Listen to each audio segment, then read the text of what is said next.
नमस्कार। हिमाचल तो मौजूद हुए हैं आपके सामने हिमाचल प्रदेश की दिन भर की ताज़ा खबरों के साथ। तो आइए शुरू करते हैं बिना समय गवाए हुए नॉन स्टॉप ताज़ा खबरों के सिलसिले को।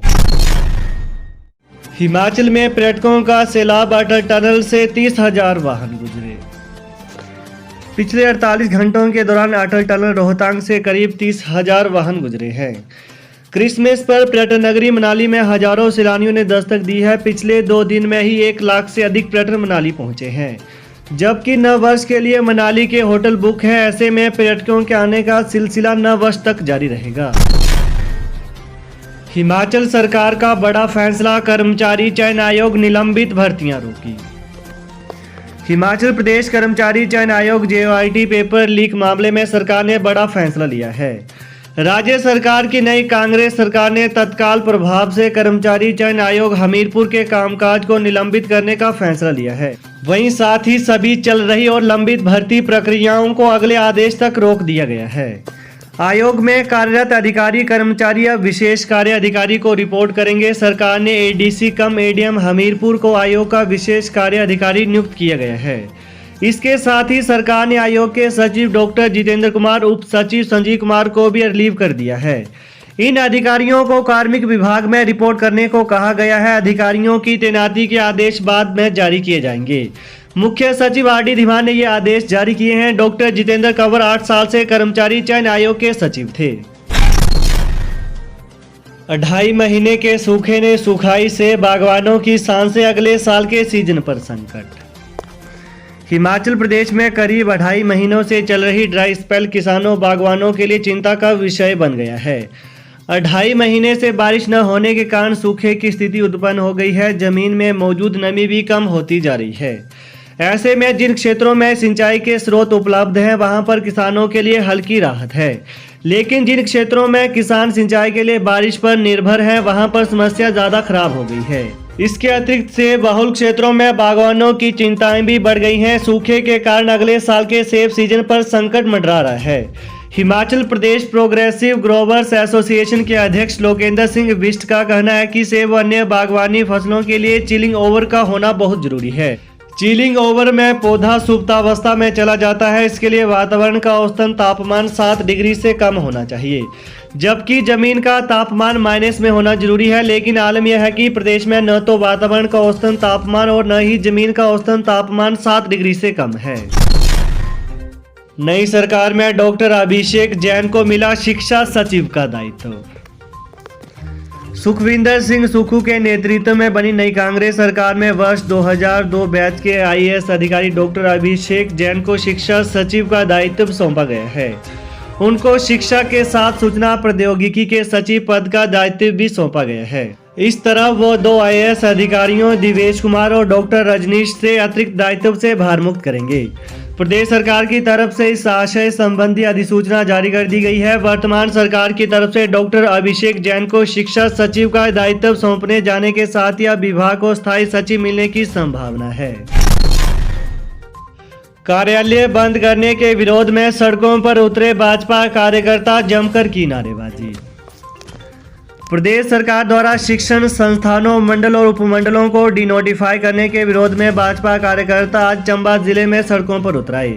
वहीं चंबा जिला मुख्यालय में पूर्व भाजपा विधायक पवन नहर की अगुवाई में भाजपा पदाधिकारियों और कार्यकर्ताओं ने विरोध रैली निकालकर उपायुक्त चंबा के माध्यम से राज्यपाल को ज्ञापन भेजा है। वहीं पूर्व भाजपा विधायक पवन नायर, जिला अध्यक्ष जसबीर नागपाल, वरिष्ठ उपाध्यक्ष दिनेश शर्मा ने बताया कि कांग्रेस सरकार के मुख्यमंत्री सुखविंदर सिंह सुक्खू जन विरोधी निर्णय लेकर जनता को तंग करने का काम कर रहे हैं, जिसे भाजपा बर्दाश्त नहीं करेगी। चुराहा में भाजपा मंडल के पदाधिकारियों ने भंजराड़ू बस स्टैंड से लेकर SDM कार्यालय चुराहा तक विरोध रैली निकालकर रोष प्रकट किया है। दूसरी ओर भाजपा कार्यकर्ताओं और पदाधिकारियों ने जमकर नारेबाजी भी की। कांग्रेस नेताओं कार्यकर्ताओं पर दर्ज केस वापस लिए, विधि सचिव को आदेश जारी।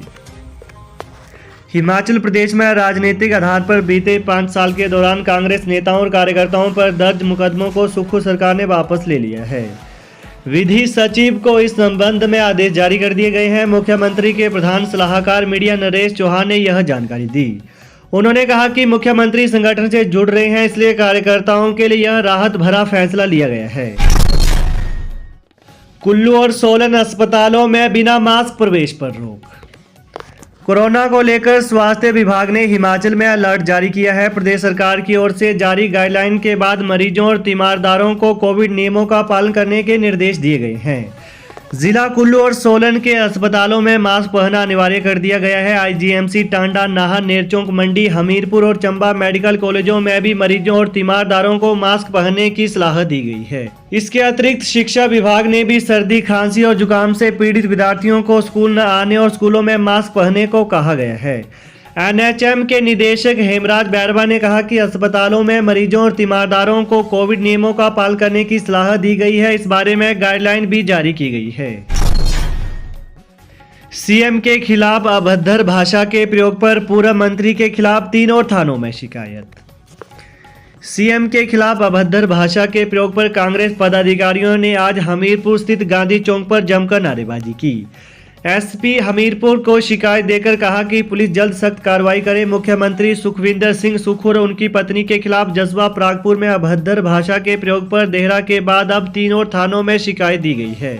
इसके अतिरिक्त शिमला में एनएसयूआई के राज्य महासचिव यासीन भट्ट, सुजानपुर में ब्लॉक कांग्रेस के पूर्व अध्यक्ष राजेंद्र वर्मा, बंगाणा में प्रदेश कांग्रेस प्रवक्ता विजय डोगरा ने शिकायत दी है। इन्होंने पूर्व मंत्री विक्रम सिंह के खिलाफ कार्रवाई की मांग की है। विक्रम सिंह के समक्ष उनके समर्थकों की ओर से की गई नारेबाजी का वीडियो सोशल मीडिया पर वायरल हो रहा है। विक्रम ठाकुर बोले, मुख्यमंत्री की पत्नी हमारी भी बहन, विवादित नारे का समर्थन नहीं। पूर्व उद्योग मंत्री एवं जसवा परागपुर से भाजपा विधायक विक्रम ठाकुर ने जन आक्रोश रैली में मुख्यमंत्री की पत्नी पर लगाए विवादित नारे से किनारा कर लिया है। विक्रम ने कहा कि मुख्यमंत्री की पत्नी हमारी भी बहन है। रैली में यदि किसी ने विवादित नारा लगाया है तो भाजपा को इसका खेद है। हम कतई ऐसे नारों के पक्ष में नहीं है, न ही इस तरह की कोई मंशा थी। यदि किसी के मन को ठेस पहुंची है तो उसके लिए मुझे खेद है। उन्होंने कांग्रेस प्रत्याशी पर मामले को तुल देने का आरोप लगाया। कहा कि सुखविंदर सिंह सुक्खू मुख्यमंत्री बने तो कांग्रेस प्रत्याशी उनकी पत्नी को बहन बनाने और बधाई देने उनके घर पहुँच गए। कांग्रेस प्रत्याशी बताएं कि पिछले 10 सालों में उन्होंने बहन के कितने बार दर्शन किए। वहीं उन्होंने रकड़ में कांग्रेस के जुलूस पर कहा कि बीते 5 वर्षों में भाजपा के कार्यकाल के दौरान कांग्रेसी मुख्यमंत्री के पुतले जलाने के साथ मंत्रियों के खिलाफ भी असंसदीय भाषा का प्रयोग करते रहे। अभी सरकार को बने 15 दिन ही हुए हैं और प्रदेश की जनता सरकार के फैसलों के खिलाफ सड़कों पर उतर आई है। जेओआईटी पेपर लीक मामले में एसआईटी गठित, जी शिवा कुमार को सौंपा जिम्मा। कर्मचारी चयन आयोग हमीरपुर से जेओआईटी पेपर लीक मामले में सरकार ने एसआईटी का गठन किया है। डीआईजी जी शिवा कुमार एसआईटी टीम का नेतृत्व करेंगे। उनके साथ 3 एसपी राहुल नाथ, अंजुम आरा, बलवीर सिंह भी जांच में सहयोग करेंगे। इसके अतिरिक्त 4 अतिरिक्त पुलिस अधीक्षक और 3 उप पुलिस अधीक्षक भी एसआईटी टीम में होंगे। यह सभी पेपर लीक मामले में जांच करेंगे, जिसकी जानकारी रोजाना सरकार को मुहैया करवाई जाएगी। एक अलग से तकनीकी टीम भी गठित की गई है, जो तकनीकी पहलुओं से जांच को आगे बढ़ाएगी। तो ये है आज दिन भर के मुख्य समाचार। तो प्रदेश की ताजा खबरों को पाने के लिए चैनल को जरूर सब्सक्राइब करें। Thanks for watching. जय हिंद, जय हिमाचल।